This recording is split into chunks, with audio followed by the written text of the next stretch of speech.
There are a very few number of people who have had both a dramatic scientific impact on this industry and a business impact on the industry. He's very much a visionary, I would say, and an entrepreneur. Ron started thinking outside the box before anybody had even identified the box. Ron Cape always views the bigger imprint. As a founder of Cetus Corporation, Ron established the biotech industry's template for success. Before there was an Amgen, before there was a Genentech, there was Cetus, which was clearly the first major biotech company. Cetus was actually founded before recombinant DNA was invented. And Ron had a vision that whatever these new developments in modern biological sciences were going to be, that they would have applications both in medicine and in the broader industrial fields. What Ron saw when he had the idea to start Cetus was that there should be a way to put biology in a business setting. And then the science came along with guys like Stan Cohen, Josh Lederberg, Francis Crick, to bring them in as advisors, help build the company out then around the modern science. Ron fosters an atmosphere conducive to creativity, experimentation, and daring flights of thought. Ron speaks in terms of great ideas, visions. And in that way, I think he hopes to inspire people to buy into those ideas and to be motivated by them. Probably one of the best examples of what the result of the creative environment that Ron had at the company was the discovery of polymerase chain reaction, PCR, by Kary Mullis.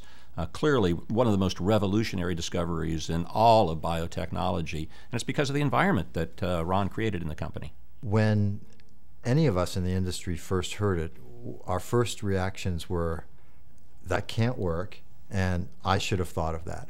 We had an atmosphere at Cetus where Kary was given a year and a lab tech and told, make it work.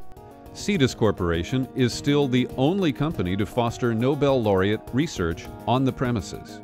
The PCR technique enabled the emerging revolution in biotechnology and genetics.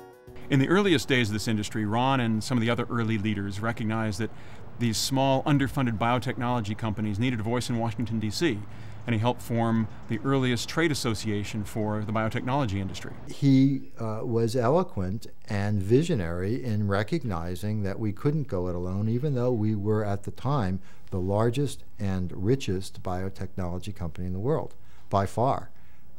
The Cetus IPO was 3 times the size of the Genentech IPO.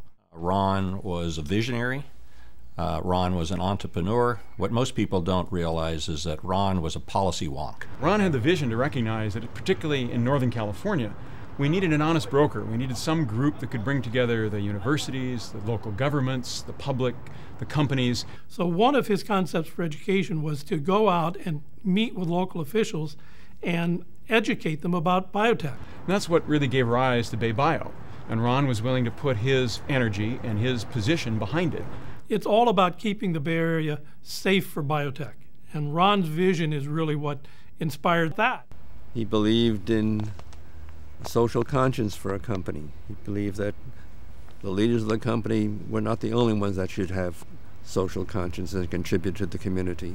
He thought companies had a part to play. Ron feels we're all in this together. We share common goals. Our work improves, extends lives, accelerates disease solutions. The world's a better place for Ron's vision.